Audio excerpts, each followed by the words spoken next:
사탄 탱고 이어서 좀 더 깊숙한 내용들 이야기를 한번 나눠보려고 하는데요. 그 소제목의 의미라고 해야 될까요? 의사가 나오는 장면에서의 파트의 제목이 무언가를 안다는 것. 당연히 뭘 안다는 거지? 그런 생각이 들잖아요. 직관적이지 않아가지고 어떻게 생각하시는지? 1부가 춤의 순서 1이라고 되어 있고 챕터 1 그들이 온다는 소식, 2 우리는 부활한다, 3 뭔가 안다는 것, 4 거미의 작업, 5 실타래가 풀리다, 그리고 6 거미의 작업, 악마의 젖꼭지, 사탄 탱고 요거거든요. 그리고 2부는 춤의 순서 2, 이거는 역순으로 가네요. 6 이리미야 씨가 연설을 하다, 5 되돌아온 광경, 4 천국의 비전인가 환각인가, 3 다른 방향에서 본 광경, 2 그저 일과 걱정뿐, 1이 다치다. 소제목 얘기를 하기에 앞서서 저는 사실 그 의사 파트를 되게 좋아해요. 의사가 의자에 앉아있는 그 모습 자체가 너무 구조적으로 안정되어 보이고 아늑해 보이잖아요. 그리고 의사도 되게 덩치가 큰 할아버지인데 뭔가 불만족스러운 자세로 푹 거기에 앉아가지고 과일 브랜디를 마시는데 그렇게 숨을 쌕쌕 대면서 열심히 제조를 하잖아요. 밑에서 커다란 술단지를 이렇게 가지고 와서 그 깔때기로 술을 이제 부으려고 하는데 거기에도 없으니까 막 그걸로 되게 실망하고 이런 장면들이 그냥 되게 좋았어요. 얼마나 오래 앉아 있었을까. 그 쓴 것도 노트가 엄청 많던데 영화 보면은. 그 애주가로서 많이 공감이 되는. 계속 똑같은 주제의식으로 얘기를 하게 되는 것 같은데 뭔가 안다는 것이라는 제목에서 또 허무함이 느껴져요. 저는 의사가 할 수 있는 게 아무것도 없잖아요.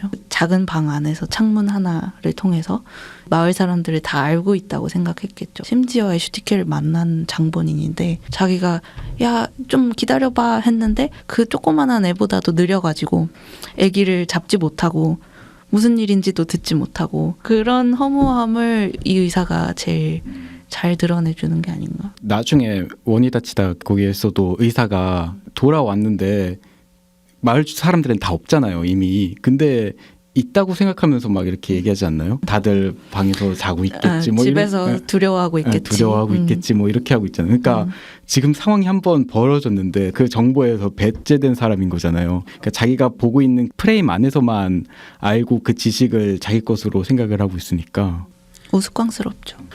도식화를 하면은 이 사람이 당대 지식인을 대변을 한다. 뭐 그런 해석이 그냥 쉽잖아요.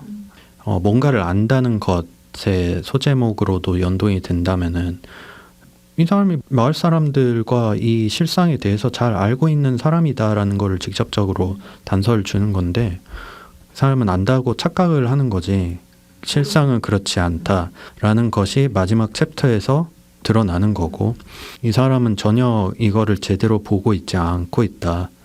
크리스너 호르커이 라슬로와 벨라타르에 빗대어서 생각을 한다면은 이들도 그 시대를 살아갔던 그 동구권 몰락의 특정 시기를 살아가면서 국가와 그 안에 있는 사람들의 사회를 조망하려고 했던 사람들인 건데 그러면은 의사와 굉장히 비슷한 위치에 있는 관찰자의 시점을 채택을 한 건데 이들도 자신이 동떨어진 것일 수도 있다라는 것에서 자조적인 시점이 담겨있는 인물이라고 볼 수 있겠죠.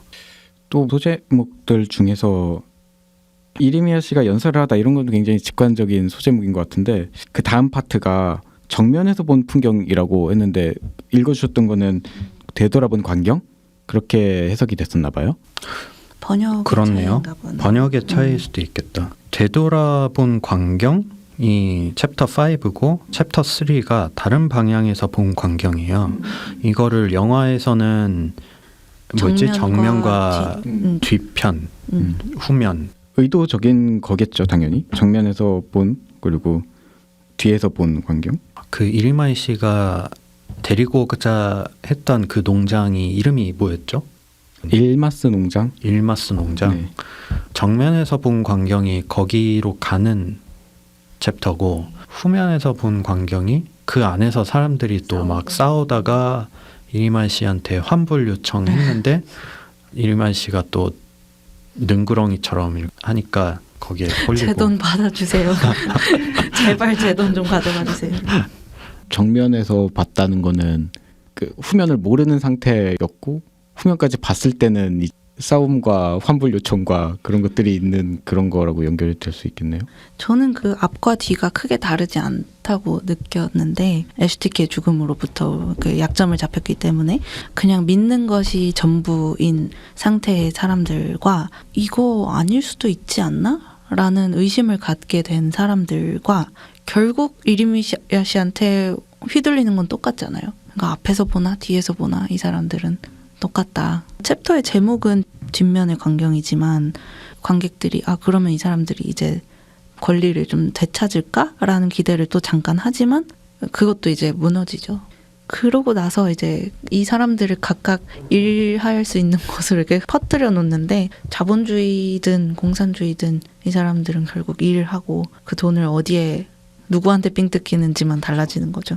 동구권이 붕괴를 하면서 자본주의가 들어오기 시작하는 거잖아요. 이리미야 씨랑 같이 다니는 친구 페트리나 그 두 사람이 챕터 2인가 거기에서 그 정부 관료를 만나잖아요. 이 사람은 이리미야 씨와 페트로나 그 사람을 어떻게 대하냐면은 전과범으로 대해요. 제가 봤을 땐 이들은 경제사범인 것 같아요. 비슷한 전례가 있어서 이런 코호트 주민들한테 가가지고 이상한 그 망상을 심어주고 그런 다음에 그들 돈을 갈취하고 한번 잡힌 이력이 있는 사람들 같은데 그걸 이제 나와가지고 또 그 사기를 치고 다니는 거죠. 그러니까 이 사람들은 잡범이에요. 사기 술에 되게 능한 사람들인데 그게 그 정부 관료의 입장에서는 이 사람들은 그냥 법을 어기는 사람들인데 얘네들이 가가지고 공산주의가 무너지는 그 틈을 타서 자본주의, 즉 시장의 논리대로 이 사람들을 통해서 수익화를 하는 거예요. 어떻게 보면은 시장 경제 체제 안에서는 이 사람들은 되게 잘 먹고 잘 살 사람들인 거죠. 헝가리에서 나온 영화, 그 당시에 나온 영화이기 때문에 그걸 더 잘 반영을 할 수 있었던 건데 그 시장 경제가 공산주의에서 어떤 식으로 발현이 되는가 라는 것을 이리미야 씨라는 그 캐릭터를 통해서 구현을 한 것 같아요. 만약에 서구권, 즉 자유진영에서의 시장 경제의 형태를 취했으면 그거는 그 마을 사람들이 반감을 가졌을 텐데 그게 아니라 어떤 대단히 달변가 사람이 약간 정부 관료나 정치인의 화수를 이제 구사하면서 공동체가 나아가야 할 방향은 이런 것이다. 포장을 하잖아요. 근데 아마 시장경제 로직으로 했으면 조금 더 플랫하게 이런 걸 통해서 니들이 수익화를 이룰 수 있다. 여기에 돈이 있다. 라는 식으로 거기에 더 핵심을 맞췄을 텐데 그게 아니라 되게 추상적으로 얘기한단 말이에요. 그게 먹히는 사회였던 거지. 수년간 정부의 감언 이설에 길들여져 있는 사람들이니까 그걸 그대로 차용을 해서 이 사람은 자본주의적 욕구를 다 충족을 시키는 사람이었던 거죠. 그 전환의 어떤 공백기에서 사람들의 욕구를 건든 거네요.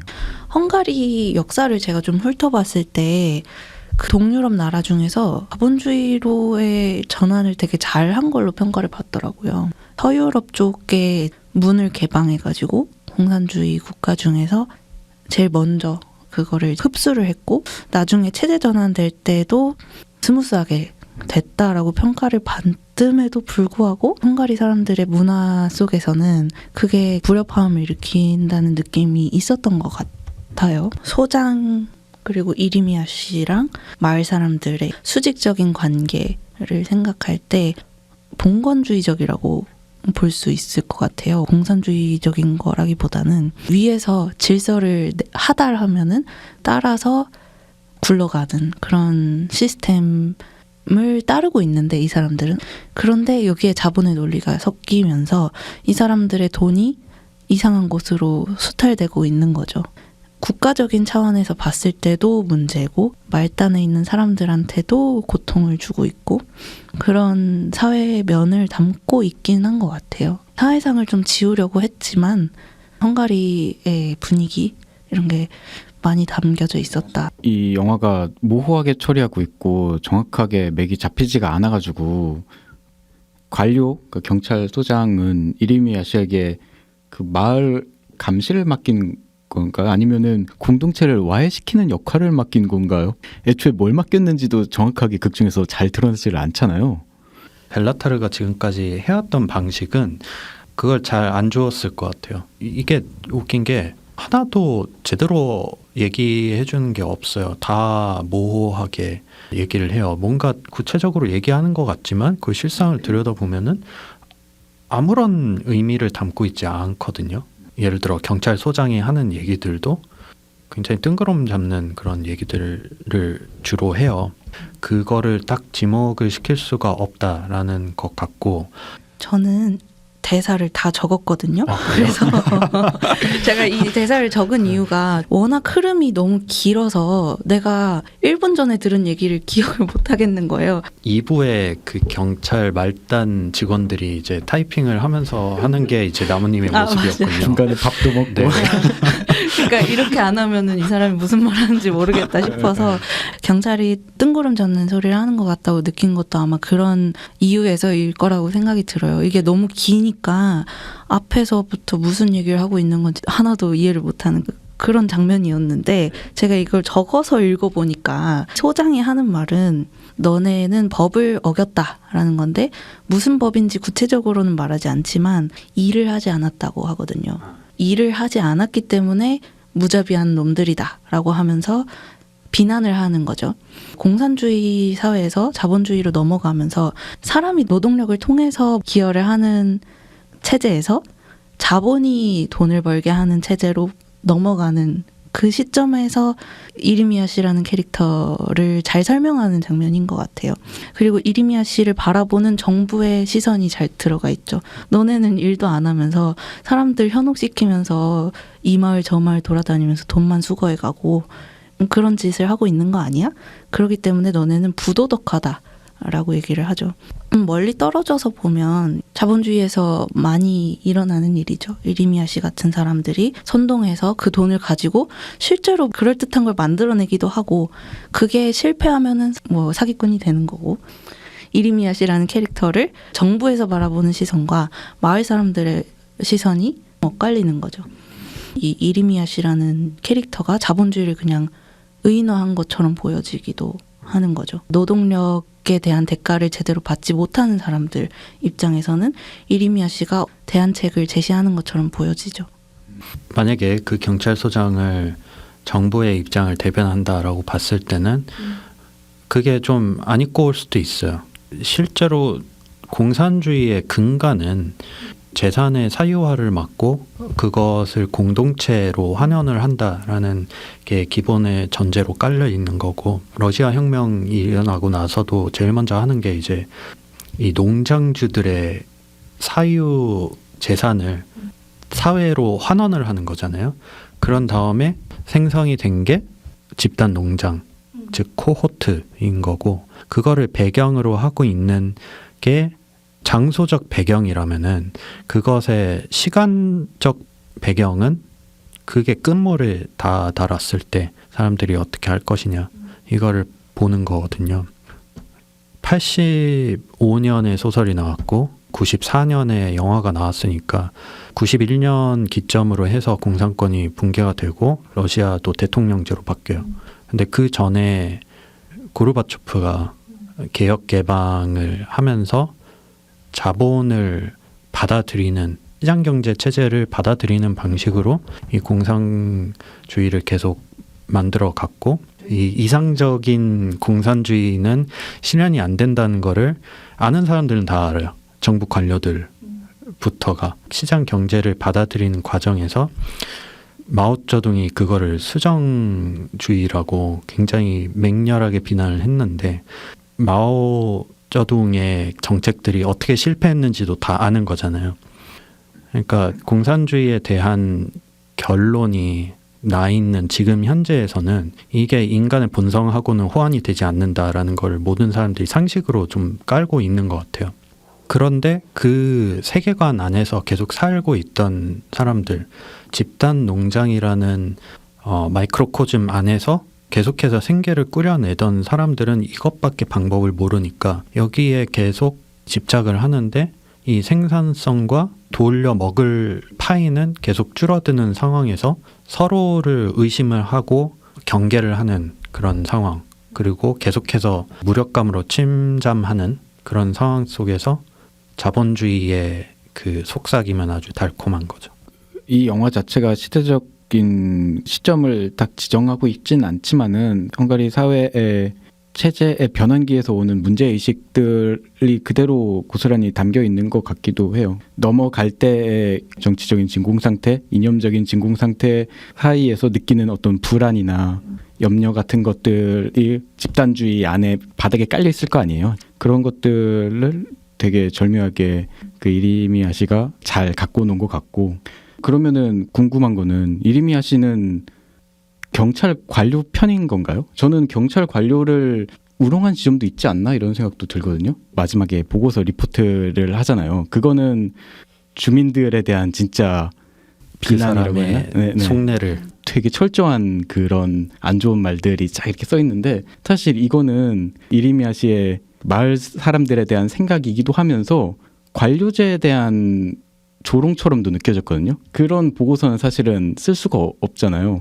억지로 되는 말로 고쳐서 쓸모 있게 만들려고 하는 자체가 되게 우스꽝스러운 일인 거고, 그러니까 이리미야 씨는 그 경찰 관료한테 지령을 받고서 공동체를 통제하고 감시하는 의무를 받은 것 같은데, 제 추측에는 사실은 공동체를 해체시키고 그 관료제마저도 조롱하는 것처럼 느껴졌거든요. 다 모두각인 거죠. 자본주의적인 그런 욕망이나 속성을 활용해서 마을도 해체시키고 기존에 부패하고 있지만은 통제하려고 하는 관료제도 너네도 비슷해 하면서 이렇게 조롱하는. 어떻게 보면은 이리미야 씨가 관료든 그 마을 사람들이든 다 구시대적인 유물들이에요. 근데 이 사람은 조금 더 새로운 시대에 더 걸맞는 사람인 거죠. 그렇게 봤을 때 이 사람들이 다 그냥 병신들인 거예요.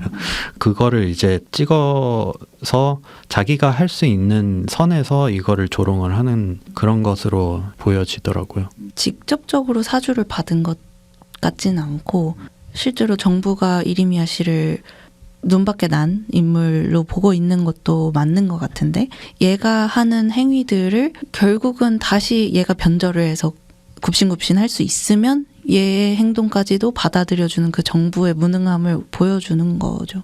그 정부가 그 마을에 가가지고 얘네를 해체시켜라고 시킨 것까지는 아닌 것 같아요. 제가 보기엔. 그게 좀 더 설득력이 있는 게 라슬로 작가가 카프카의 영향을 많이 받았대요. 솔직히 안 받은 작가가 있을까 싶긴 한데 유난히 조금 더 결이 비슷한 것 같긴 해요. 관료주의를 처리를 하는 방식도 카프카와 굉장히 흡사하다. 정확하게 이게 실체가 있는 게 아니라 대단히 관념적인 것으로 구름처럼 떠다니는 건데 기후에 영향을 받잖아요. 그 사람들이 관료주의라는 것을 거기에 대한 영향을 많이 받는데 그것을 까고 보면은 나한테 직접적으로 막 쿡쿡 찌르는 거는 사실 거기에는 의도가 별로 실려 있지 않잖아요. 그냥 시스템이 굴러가는 방식인 거지.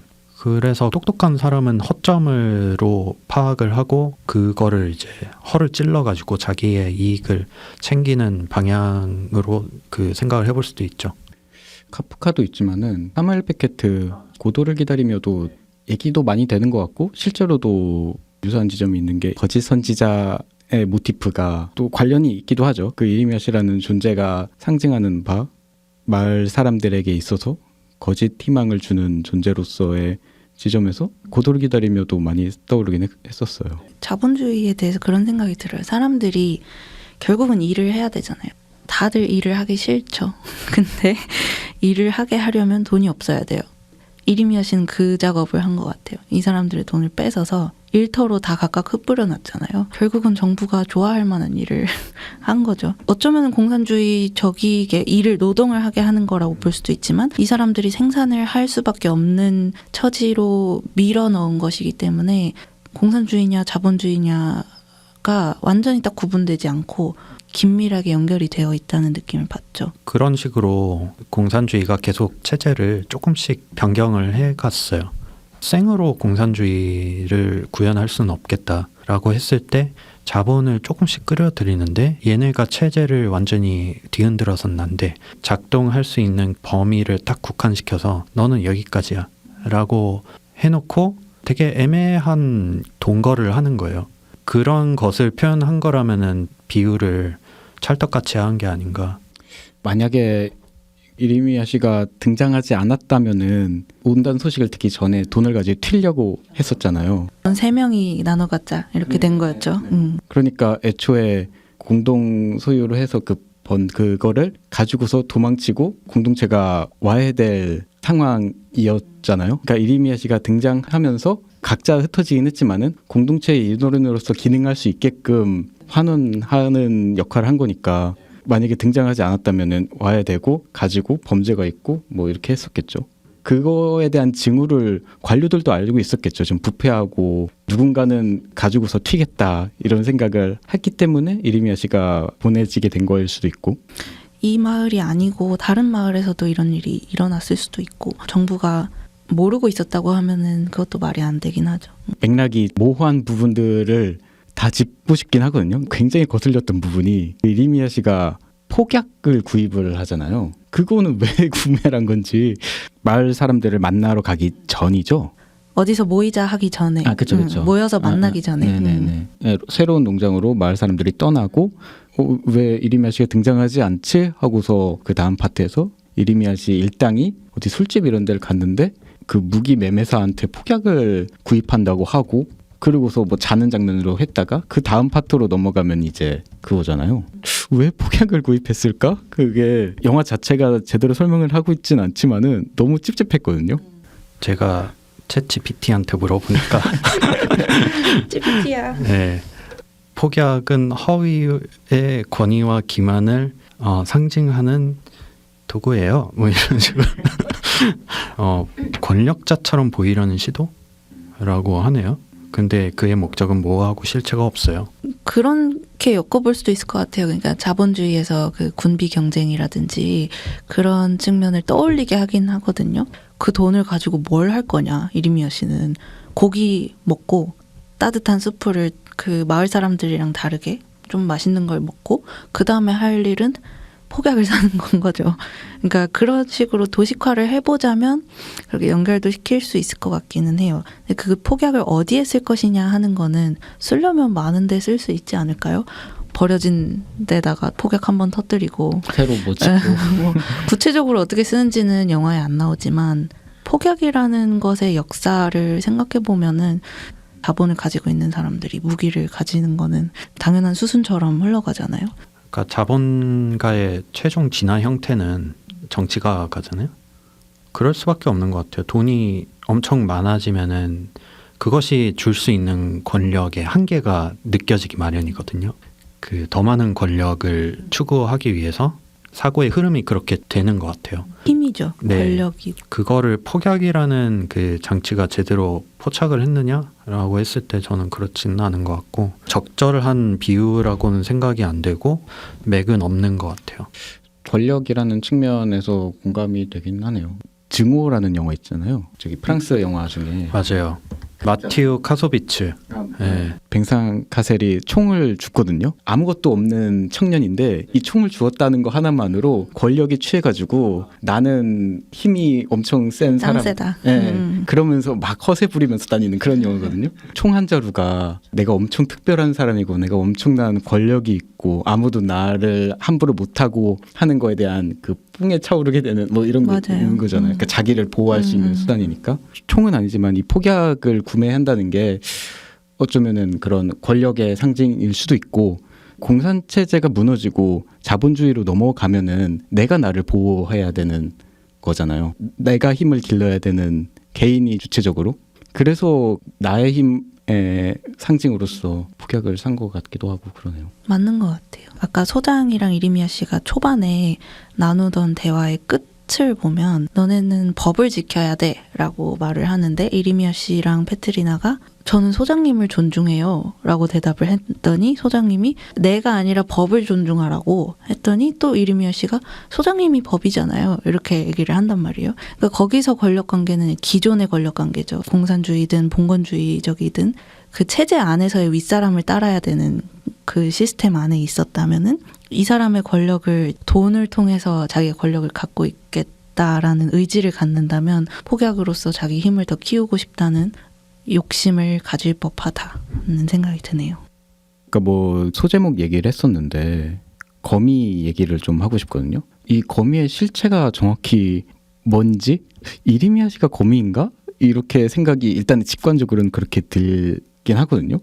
저는 이 영화 자체가 거미줄 같다고 생각을 했고 작가나 감독이 거미이지 않을까 그렇게 받아들였는데 거미의 작업이라는 게 4장, 6장이죠.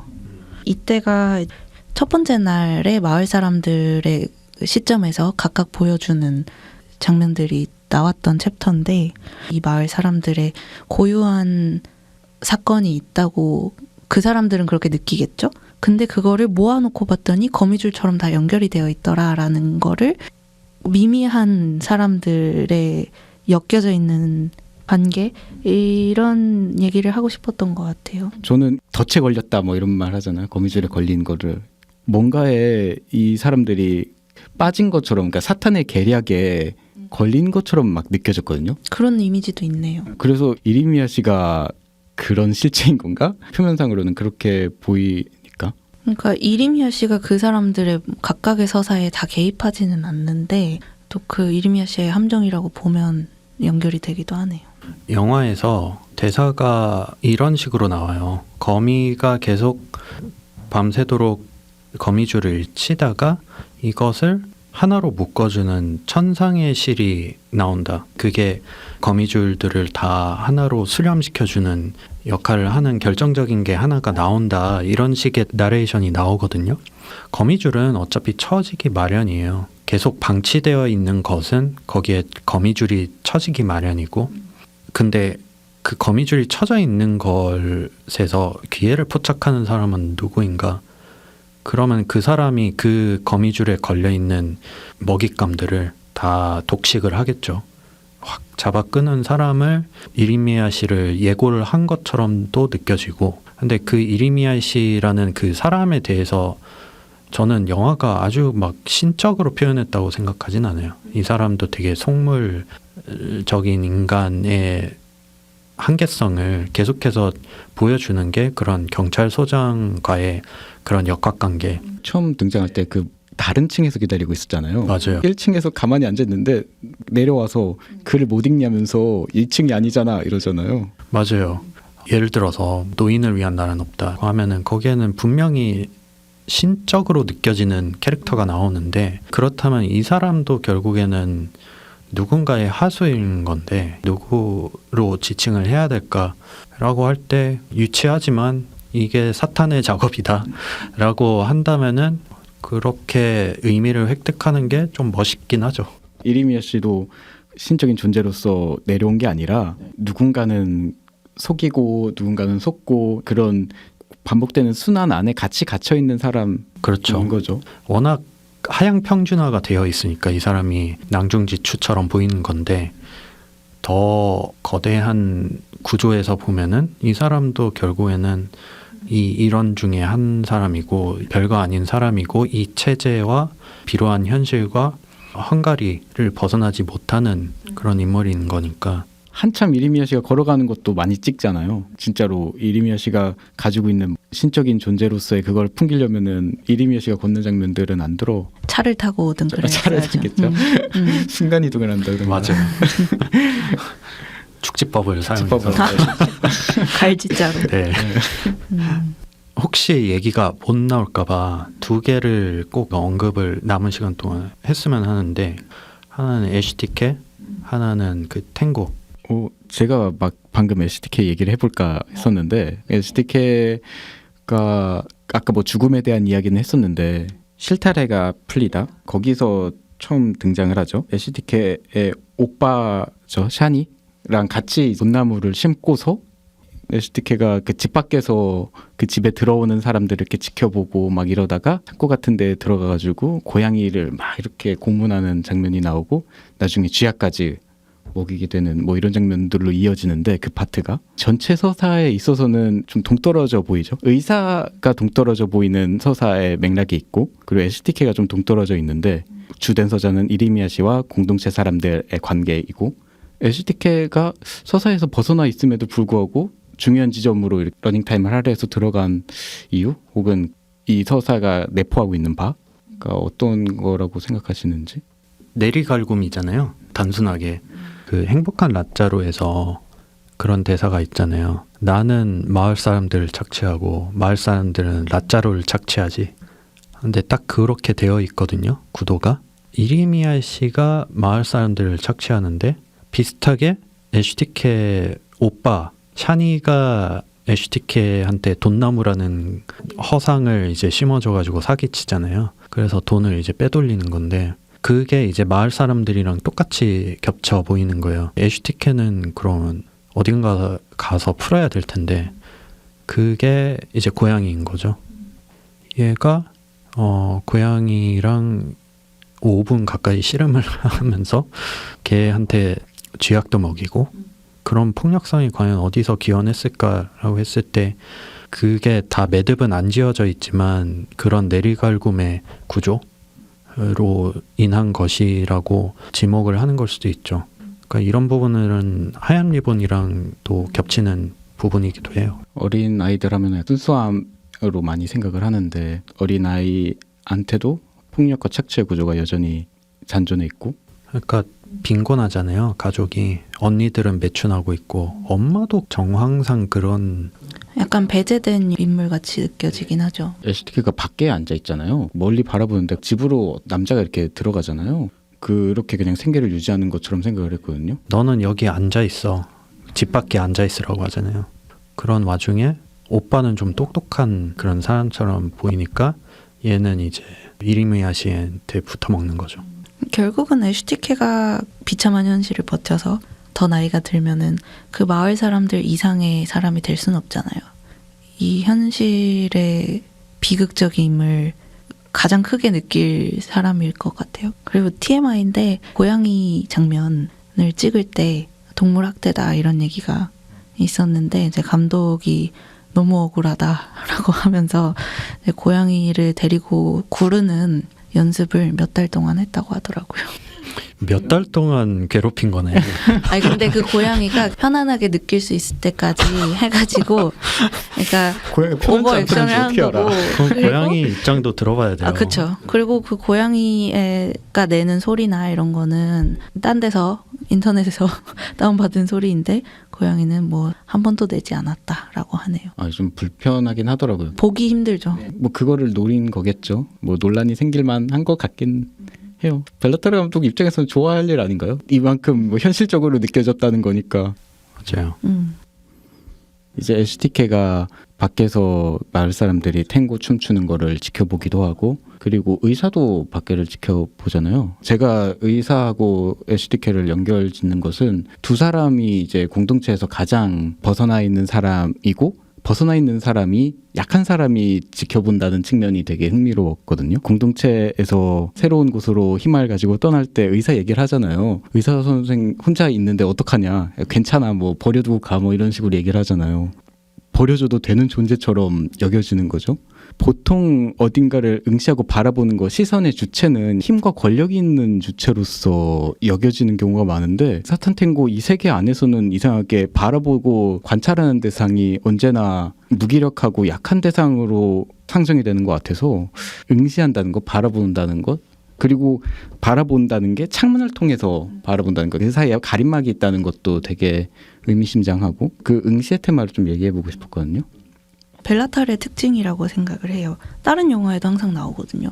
파멸에서도 창문 밖을 보면서 시작을 하고 토리노의 말에도 그렇고 창문 너머를 계속 무기력하게 권력을 가지지 못한 사람들이 바라보기만 할 수밖에 없는 거를 계속 담고 있는 것 같은데 우리가 보통 생각하는 본다는 것이랑 이렇게 말뜻은 똑같이 붙일 수 있지만 다른 것 같아요. 이 사람들이 보고는 있지만 참여하지 못한다는 그 지점을 꼬집고 싶은 것 같고 관객한테는 이거를 다 목격하라고 강요하잖아요. 감독이. 이 모든 시간을 너네도 목격하고 끝까지 응시해야 돼라고 강요하는데 그 안에 있는 사람들은 응시함으로써 행동을 하지 못하는 사람들을 보여주고 있는 거죠. 그렇다면 우리는 뭘 봐야 되는가 이 상황을 보면서 그런 고민을 던져주는 거죠.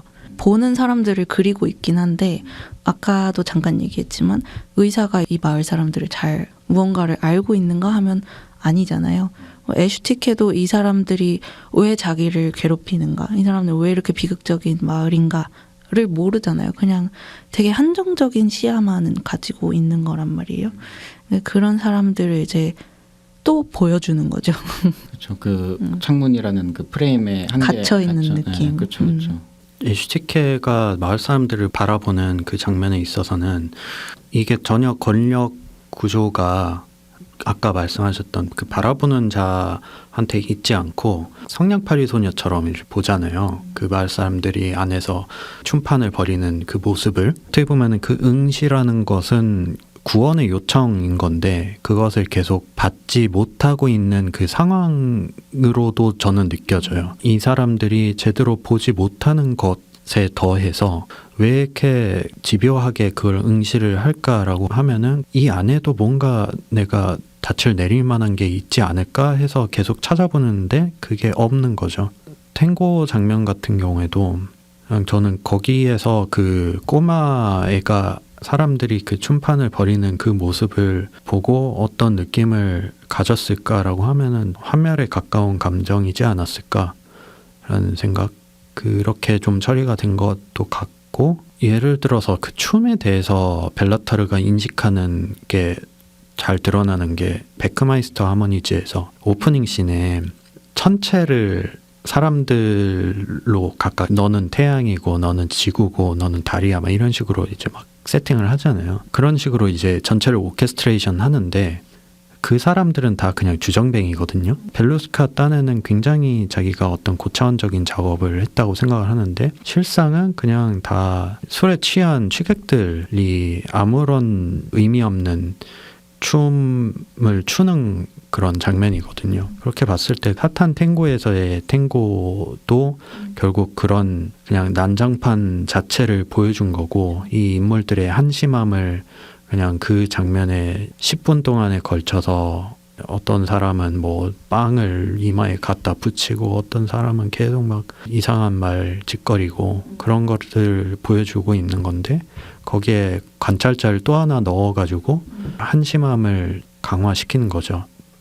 정말 끔찍한 상상이긴 한데 만약에 내가 뭔가를 즐기고 있어요. 술을 먹고 있거나 누군가랑 같이 춤을 추러 가거나 어쨌든 좋은 시간을 보내고 있어요. 근데 그 순간에 사랑하는 사람이 죽었다라고 생각하면은 그 순간 동안에 그러면은 그때 내가 즐거웠던 그 경험이 엄청 한심하게 다가올 거 아니에요.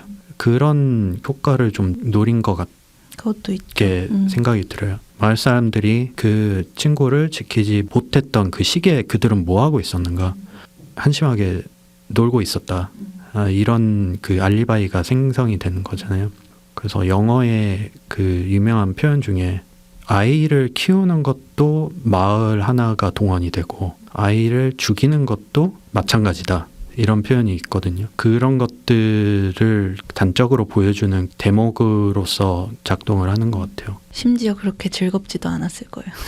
춤추는 사람들이. 10분 동안 쉬지 않고 추려면 아니 그것도 그렇지만 이제 너무 행복하게 춤을 추는 사람들의 모습은 아니었잖아. 비참함을 그냥 잊으려고 술에 취하다 보니까. 그 춤 얘기가 나왔으니까 그 춤을 다양하게 해석할 수가 있을 것 같아요. 진짜 흥청망청 취해서 향락의 춤으로 볼 수도 있고 그 좌절을 떨쳐내고 있기 위한 춤이라고도 볼 수 있고 그 춤 장면을 일단은 보는 관객으로서는 어떻게 느꼈는지 10분 넘는 시간 동안에 어떠셨는지 약간 그것도 궁금하거든요. 다른 그 러닝 타임을 길게 늘어뜨린 거하고 그 장면하고 뭔가 이렇게 다르더라고요. 10분 정도 된다고 했었잖아요. 이후에 바로 이리미야 씨가 연설을 하는데 연설을 하는 장면도 한 10분 정도 되더라고요. 그 물리적인 시간을 10분 정도 할애한 거는 다른 컷들에서는 많이 등장하는데 유독 그 장면의 롱테이크가 기묘하고 이상하게 계속 남았거든요. 나무님은 잘 아시겠지만 제가 춤 추는 걸 좋아하잖아요.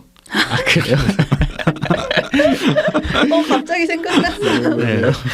도현 씨의 춤이 비슷하다. 아 그래요? 같은 탱고의 춤과. 탱고는 저도 주정뱅이의 어. 춤이죠. 맞아요. 네, 근데 문희준이 어디 예능 나와서 스트레스 받으면 뭐 하냐 했을 때 아니 자기는 술을 이빠이 먹고 그런 다음에 연습실 가서 탈진할 때까지 춤을 춘다. 근데 저는 이게 너무 멋있게 들렸거든요. 공감도 되고 약간 그런 탈진의 과정이 아니었을까라는 생각도 들고요. 이제 10분이나 보여줬어야 했나라는 것에 대해서는 제 답변은 아시겠죠.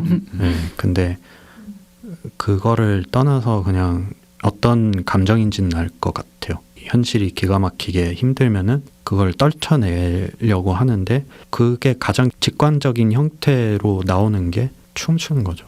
진짜 말 그대로 떨쳐내는 그런 몸짓을 하는 거니까. 술자리에서 뭐 약을 먹는다거나 그래서 술을 못 마시게 될 때가 있잖아요.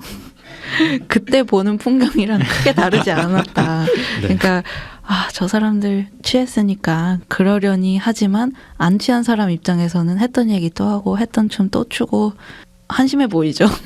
그 순간에는 마을에서 제가 그런 걸 목격했다고 생각하면 HTK가 바라보는 것처럼 환멸을 느낄 수도 있고 앞서서 그 사람들의 서사를 봤기 때문에 이 사람들이 무엇을 떨쳐내기 위해서 이렇게 춤을 추고 취했는가를 또 알 것 같기도 하고 그랬던 것 같아요. 춤이라는 것도 되게 애처롭게 느껴지긴 해요. 이 영화에서. 그러니까 춤을 춰서 어떤 향락을 즐긴다기보다는 몸을 가누지도 못하면서 어떻게든 뭔가 움직이는 느낌? 그리고 그걸 멀리서 떨어져서 봤을 때는 비가 와서 바닥에 흙이 막 진창이 되는 거랑 크게 다르지 않게 느껴지는 거죠. 이 사람들이 얼마나 기구한 인생을 살았는지 그것도 크게 중요하지 않은 거예요. 그러니까 뭔가 어떤 사연이 있겠지? 그거를 잊으려고 춤을 추는 거구나 라고 보든 아니면 뭐 행복해서 춤을 추는구나 라고 보든 크게 다르지 않게 느껴지는 그런 풍경으로 남는 느낌도 들었어요. 벨라타르의 다른 장면들을 보면 또 그 먼 풍경을 원경을 보여주기도 하는데 그것과 동일한 성격을 갖고 있는 것처럼 느껴지는 거죠. 응시를 한다는 거를 다시 좀 돌아오면은 영화의 엔딩은 창문을 틀어 막잖아요. 그 나무판자들의 모치를 해가지고 그렇게 해서 암전을 물리적으로 구현을 하는 방식을 채택을 하는데 거기에 대해서 조금 나아가서 생각을 해보고 싶은 거예요. 이 감독과 작가는 이 의사한테 되게 빙의를 하는 듯 하는데 나무판자로 외부로 향하는 그 시선을 본인들 스스로가 차단을 하는 그런 결정을 내리는 게 절망의 가장 극단적인 표현으로 나는 이제부터 세상과 나를 차단을 하겠어. 이런 선언인 거잖아요. 보지 않고 틀어 막는 거는 아예 일말의 희망을 차단을 하는 거니까 벨라타르 감독의 염세적이고 절망적인 세계관을 그냥 고스란히 보여주는 것 같아요. 이상한 것 같아요. 그렇게 절망적이고 염세적인 비전, 세계관을 가진 사람이 누군가는 좋게 볼 수도 있고 안 좋게 볼 수도 있겠지만 7시간이라는 게 일단은 대단한 야심이긴 하니까 이렇게 야심 있는 거를 만든다는 게 되게 부조화스럽고 이상하게 느껴지긴 하네요. 이거를 통해서 뭔가를 이뤄내야지 이런 생각을 할 사람이 아니잖아요.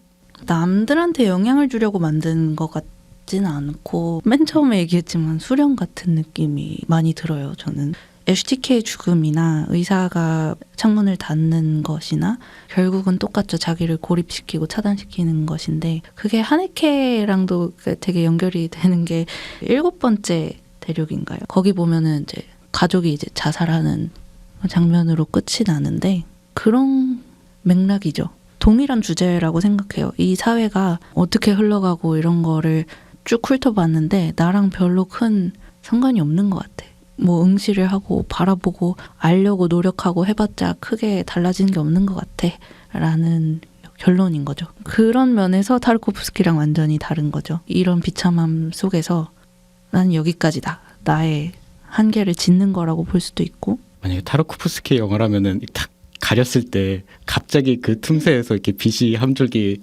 들어오거나 이러면서 뭔가 술병이 움직인다. 가장 절망적인 상황에서 신적인 것이 딱 재림하면서 맞아요. 끝나거나 뭐 이런 경우도 많잖아요. 네. 그리고 벨라타르는 이제 토리노의 말에서 불을 붙이는데 불이 자꾸 꺼지고 꺼지고. 그러죠. 네.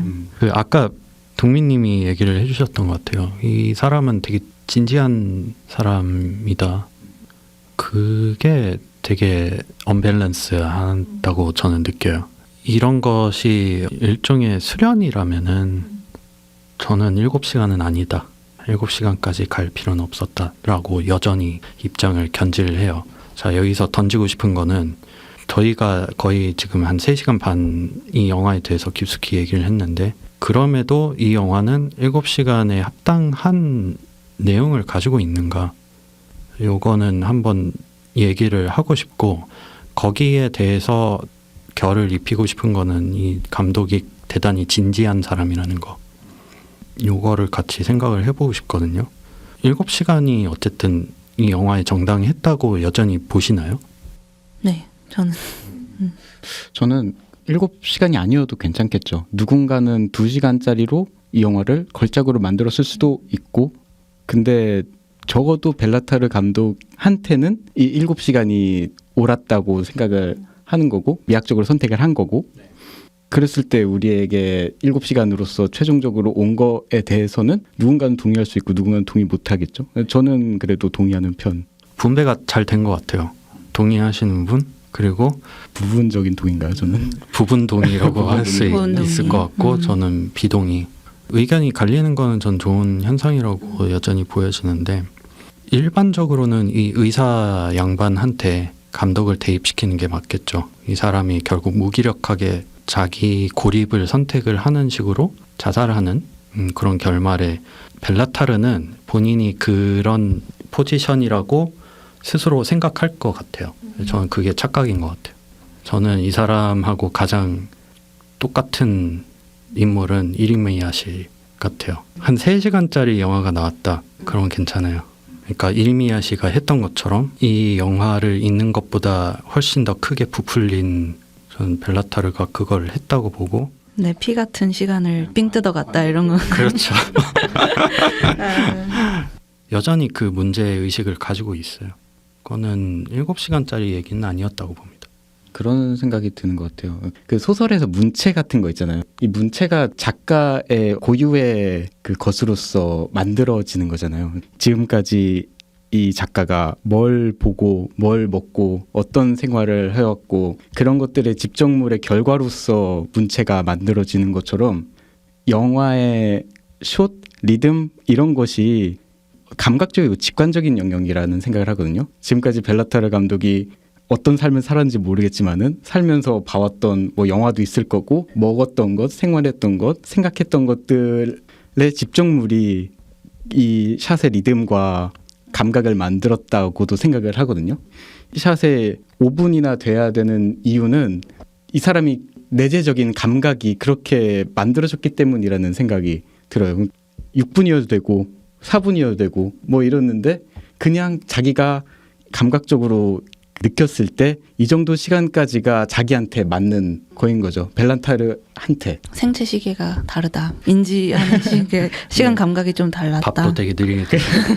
인터뷰 보니까 말 되게 느리게 하시네요. 아 그래요? 사실 그 리듬의 영역은 의도의 영역이 아니라 감각의 영역인 거잖아요. 어느 정도의 분량을 할지는 미학적인 의도나 주제의식 같은 것들이 개입되는 영역이 아닌 거죠. 그래서 그런 것들이 나온 결과물이지 않을까? 약간 영화계의 나무늘보요. 원래 생각하는 그쵸. 리듬이 그래. 이거는 주관적인 영역인 거잖아요. 맞는 사람이 있고 안 맞는 사람이 있을 수도 있는 거죠. 누군가는 천천히 말하는 사람하고 대화할 때 기꺼이 그거를 맞춰서 대화를 하는 사람이 있을 수도 있고 답답해서 속 터져서 대화 못 하겠다고 하고 나가는 사람도 있겠죠. 갑자기 뜨끔한데 제가 말을 좀 천천히 해서 저보다 느려요? 아 그렇진 않죠. 네. 관객들 입장에서도 그 감각이 워낙 다르니까 다양하니까 받아들이는 바가 다를 것 같고 제 입장은 계속 똑같아요. 이 긴 쇼트를 보고 어떤 감상을 얻어가느냐 하는 거는 사람마다 다 다를 텐데 그 시간 안에서 제가 느낀 감정들이 또 있잖아요. 그거를 체험하게 해줬다는 측면에서 음미하게 되는 것도 있었던 것 같아요. 이 시간이 이만큼이어서 좋았다고 느낀 장면들도 있고요. 그리고 저도 이렇게 보면서 어떤 장면은 아 너무 길다라고 느끼지만 어떤 장면은 아 내가 평야를 바라보면서 걸어가는 두 명을 볼 때 느껴지는 감정이 있었고 이거를 논리적으로 내가 왜 이런 감정이 있었고 이 감정이 목적성이 있다 이런 거를 설명하는 거랑 별개인 것 같았기 때문에 그래서 수련이라는 얘기가 나온 게 아닌가 싶기도 하고요. 수련이라는 단어가 갖고 있는 의미를 생각해 보면 결국 7시간이든 10시간이든 30시간이든 다 합당하게 느껴질 수도 있을 것 같아요. 치트키 같은 거죠. 이건 수련이야. 수련도 목적성이 있지 않나요? 도를 깨치기 위한 거라든지. 그렇긴 하지만 도라는 게 말로 표현할 수 있는 건 아니잖아요. 명상을 하면서 내면화시키는 거는 다 개인의 몫이니까. 제가 아까도 나무님이 훌륭한 관객이라고 말씀드렸던 게 저는 대다수의 관객들이 이 영화를 보고 도를 깨치지 못했기 때문에 나와서 불만했어요 라고는 반상이 나오는 게 아닐까라는 것에 꽂혀 있는 거고 오히려 그걸 좀 걷어냈을 때 저는 이 영화에 대한 합당한 위치가 나오는 것 같다. 이제 수련이라고 하면 너무 진지하고 이걸 약간 멍 때리듯이 보는 한강에서 멍 때리기 대회하는 거지. 안 돼요. 그러면 안 돼요. 그러면 안 돼요? 비참해져야 된다. 비참하게 하면 되죠. 아니 멍 때리는 거는 네. 풍경을 그냥 눈앞에 지나가는 거 보고 있다는 거잖아요.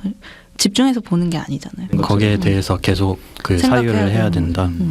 비슷하게 느린 영화를 만드는 감독들하고 좀 비교를 해볼까요? 차이밍 양도 있을 거고 아피차풍 위라세타 군도 있을 거고 슬로우 시네마라고 하죠. 그런 영화들을 만드는 감독하고 벨라타르하고 비슷한 작업들을 한다고 볼 수 있을까요? 슬로우 시네마가 추구하고자 하는 바? 저는 호흡이 느리게 가는 샷들은 공통적으로 집중하게 만들고 싶은 거 아닌가 생각을 했어요. 명확하게 얘기를 해야 짧게 지나가 버릴 수 있는데 명확하지 않게 긴 호흡을 보여주면은 관객이 집중해야 되게 만들잖아요. 그런 의도를 기본적으로는 담고 있다고 보고 감독마다 어떤 목표에 맞춰 쓰냐는 조금씩 다른 것 같은데 벨라타르는 좀 여백이죠.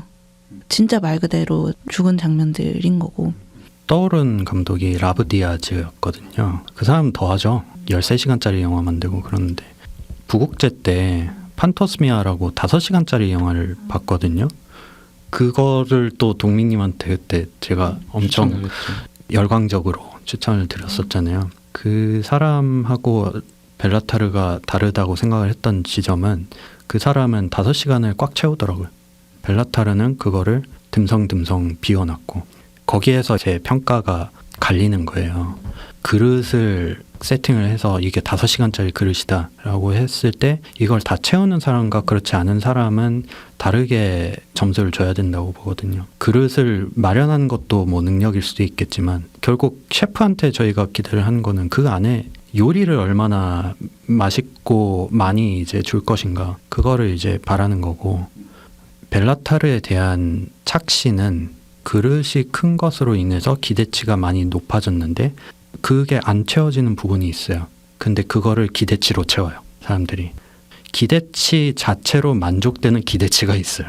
나는 7시간짜리 영화를 보려고 왔는데 그것을 채웠다라는 성취감으로 인해서 7시간에 합당하지 않은 채워지지 않은 몇 시간이 있다면 그걸로 채우는 거죠. 우리가 어떤 영화를 볼 때 지루하지 않게 느끼는 지점은 그 장면 안에서 정보가 우리에게 주어주기 때문이라고 생각하거든요. 서두에 나무님이 살짝 얘기해 주신 것 같긴 한데 길을 걸어가는 사람이 이미지가 탁 나왔을 때 우리는 즉각적으로 정보를 받잖아요. 아, 저 사람이 진창이 된 길을 걸어가고 있구나에 대한 정보를 받았으면은 이 장면에서의 할애할 수 있는 정보가 이미 끝났기 때문에 같은 샷 안에서 새로운 다른 정보가 주어지거나 아니면 다음 컷으로 넘어가거나 이 샷의 효용은 다 끝난 거잖아요. 그런데도 시간이 지연되고 지체된다는 것은 그 기간은 정보를 위한 시간이 아니죠. 그렇죠. 그때는 그냥 순수한 시간만 남는 거란 말이에요. 이 시간은 순수한 시간을 느끼기 위한 시간처럼 느껴져요. 그러니까 슬로우 시네마가 주로 얘기하는 게 어떤 시간을 체험한다는 얘기들을 많이 하잖아요. 언제 우리가 시간을 체험하냐면은 여기서 받을 수 있는 정보는 앵꼬가 났는데 그런데도 지속되는 그게 순수한 시간인 거잖아요. 정보하고 같이 섞여 있는 시간이 아니라. 요나스 메카스도 생각이 나더라고요. 나는 우연히 무슨 섬광을 보았다. 그게 5시간 좀 됐던 것 같거든요. 저 그거 보다가 나왔어요.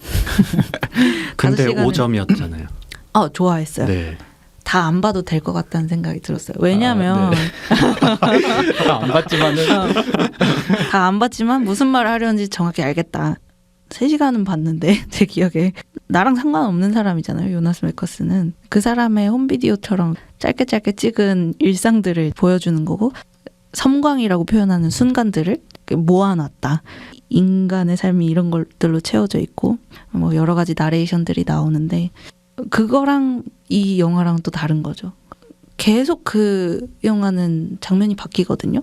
아기가 나왔다가 술도 마시다가 거리도 걷다가 막 왔다 갔다 하면서 자기의 일상을 막 짜집게 해놓은 건데 거기서 느껴지는 감정도 있지만 벨라타르에서 느껴지는 거는 그런 걸 다 제거해버리는 거죠. 그러니까 사실 감상자들마다 다를 수 있다고 생각한 거는 동민님 말씀하신 것처럼 정보는 이미 끝났기 때문에 그 시간 안에서 사람들마다 느끼는 건 다 다를 거라고 생각을 해요. 여백을 남겨준 것만으로 의미가 있다고 생각하고 뿌듯함만 남을 수도 있지만 뿌듯함 안에 중간중간에 무슨 생각을 했는지를 곱씹어보는 것도 좋을 것 같아요. 사탄 탱고를 보는 관객들이. 능동적인 감상을 하라고 만들어준 영화인 거죠. 이 여담인데 제가 이번 팟캐스트 선정작을 둘 사이에서 고민했어요. 우연히 나는 아름다움의 섬광을 보았다. 그거랑 사탄 탱고. 그 영화는 오려내기의 극단이죠. 극단에 있는 영화들 중에서 선택을 하고 싶었고 하나 그리고 둘이 중도라면은 이 두 영화는 가장 극단에 있는 영화들로 악명이 높아서 거기에 각각 해낼 수 있는 얘기가 있겠다. 그리고 거기에 각각 제가 가진 불만도 있어요. 어떻게 보면은 제가 오늘 실컷 사탄 탱고를 까긴 깠지만 이 영화가 저희한테 제기하는 내외적인 질문들은 굉장히 유효하다고 보거든요. 내용적인 측면에서도 곱씹을 만한 내용들이 있지만 형식으로 이 정도의 담론을 형성을 할 수 있다는 거는 그것도 깊은 재능인 것 같거든요. 물론 그거를 벨라타르의 공으로 돌리지는 않는데 저는 그럼에도 이 정도의 엉뚱할 수도 있는 예술적 집착을 이렇게 구현을 해서 저희한테 이 화두를 던진 거는 그리고 그 화두에 대해서 얘기를 하는 거는 저는 유의미한 작업이라고 생각을 해요. 동민님이 또 말씀해 주신 것 중에 되게 공감이 갔던 거는 어쩌면 그냥 이 사람은 그냥 느린 사람일 수도 있겠다. 그냥 세상을 바라보는 방식이 되게 진지하고 무겁고 그리고 느리고 근데 그런 사람이 만든 영화도 있지 않겠나. 거기에서 우리가 가치를 느낄 수 있다면은 그 페이스로 봤을 때 보이는 세상도 있을 거예요. 그런 거는 저도 공감을 하게 됩니다. 다음 영화는 좀 짧은 걸로. 저번에 그 머롤랜드하고 좀 뽀송한 거 하자 해서 하나 그리고더라고. 뽀송한 거 하긴 했죠. 아무튼 7시간이라는 시간이 쉽지 않은 시간인데 그 시간 동안 영화 보신다고 고생 많으셨고 대화한 것보다 영화를 보신다고 고생이 많으셨고 네. 다음에도 더 유익한 대화들과 또 참신한 영화로 다시 찾아오도록 하겠습니다. 지금까지 청취해주신 분들 감사합니다.